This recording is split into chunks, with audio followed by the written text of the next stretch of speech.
आप सभी को मेरा जय श्री राम, जय हनुमान जी महाराज। आप सभी का दिन मंगलमय हो, ऐसी मंगल कामना बाबा हनुमान जी से करता हूँ। चलिए हम बात करते हैं आज कि आखिर हनुमान चालीसा का पाठ बहुत सारे लोग करते हैं, तो उस हनुमान चालीसा के पाठ से कौन सी शक्ति प्राप्त होती है, क्या प्राप्त होती है, क्या सिद्धि प्राप्त होती है, कौन सी शक्ति प्राप्त होती है। चलिए हम बात आज करते हैं कि आखिर हनुमान चालीसा के पाठ से होता क्या है। बहुत सारे लोग हनुमान चालीसा का पाठ करते हैं, बच्चे भी हनुमान चालीसा का पाठ बहुत करते हैं। आजकल आपने देखे होंगे या फिर आप यूट्यूब पे देखे होंगे या फिर घरों में भी बच्चे बहुत ज़्यादा हनुमान चालीसा का पाठ करते हैं।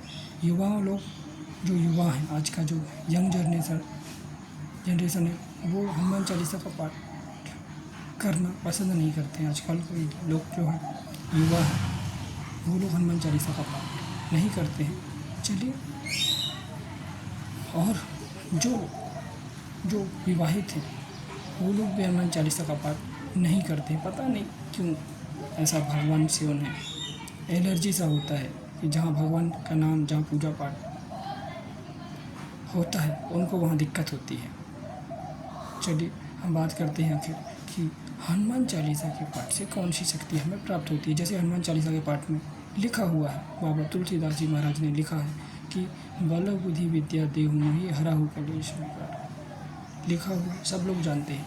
अब बल बुद्धि विद्या देहु मोहि हरहु कलेश विकार, बल किसे मिलेगा? बल मतलब शक्ति, जो पावर है आपके अंदर की, जो ऊर्जा है, जो निर्बल है, जो दुर्बल है, उसे बल मिलता है और उसे आत्मशक्ति मिलती है। हाँ, उस वो कार्य को कर सकता है, जो कार्य नहीं करना चाहता वो कार्य भी वो कर सकता है उस बल से। बल किसे मिलता है?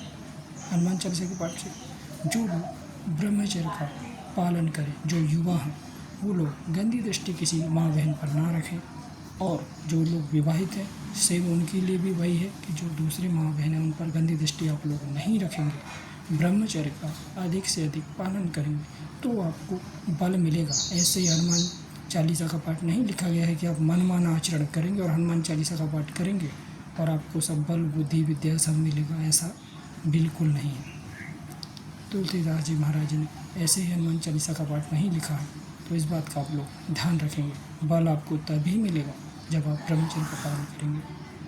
बुद्धि भी उन्हें ही मिलेगा जो लोग नियम करेंगे। कैसा नियम?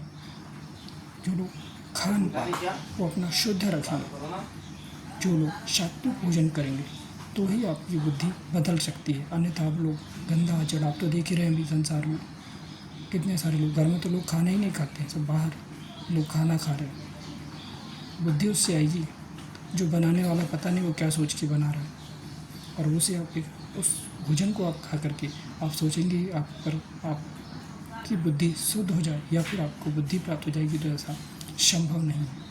तो बुद्धि भी तभी मिलेगी आपको जब आप सात्विक भोजन करेंगे। और विकार, जो आपके गंदे मलिन विकार हैं, जो गंदे विचार हैं, वो कैसे हटेंगे? आप देख ही रहे हैं आजकल का ये जो यंग जनरेशन है, वो क्या कर रहा है आजकल।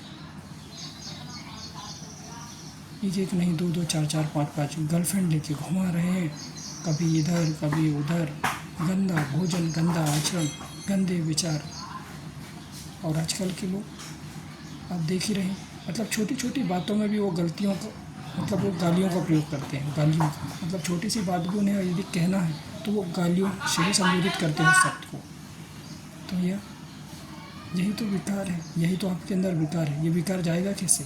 यह विकार केवल भगवान के नाम से, भगवान के भजन करने से ही ये विकार जा सकता है, अन्यथा ये विकार कभी नहीं जाने वाला आपके जीवन से, और आप जीवन में हमेशा गिरते रहेंगे। आप कभी, मुझे लगता है कि आप कभी जीवन में तरक्की या उन्नति आगे आप कर ही नहीं सकते। यदि आप इस प्रकार के आचरण प्राप्त लोग रखेंगे तो आप जीवन में कभी नहीं पहुँच सकते। ये विकार तभी हटेंगे जब आप भगवान का भजन करेंगे, सत्संग करेंगे, कथा सुनेंगे, तो ही ये विकार आपके मन से जा सकते हैं, तभी जाएंगे आपके मन से।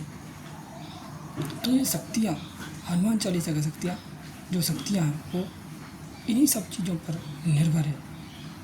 बल बुद्धि विद्या देहु मोहि हरहु कलेश विकार। इन आदि नियमों का आप लोग पालन करेंगे।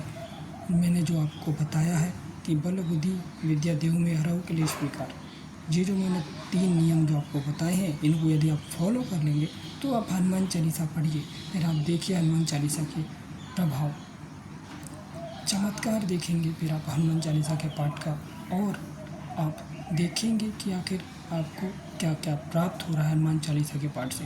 हनुमान चालीसा का पाठ इतना पावरफुल पाठ है कि वो जो 40 चौपाइयाँ हैं वो एक मंत्र की तरह काम करती हैं। सुना है आपने, देखा भी, आपने कहीं देखा होगा वीडियो में कि उस चौपाई के पाठ से करने के और फूंक लगा करके जल में आप किसी रोगी को देते हैं तो वो ठीक हो जाता है।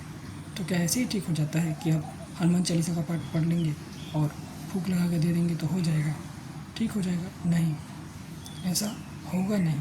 पहले उसका नियम तो हमें करना होगा, तभी वह हमारे लिए काम करता है, अन्यथा नहीं करता है। शक्तियाँ इन्हीं 3 चीज़ों में ही अटकी हुई है कि आप इन 3 चीज़ों को आप फॉलो कर लेंगे तो आपको निश्चित ही आपको शक्तियाँ प्राप्त हो जाएंगी। कोई ना कोई एक छोटी सी सिद्धि बाबा हनुमान जी के दूत गण आपसे के संपर्क में आ जाएंगे और आपको शक्तियाँ प्राप्त हो जाएंगी, या आप ये कह लीजिए कि आपको सिद्धि प्राप्त हो सकती है हनुमान चालीसा के पाठ से।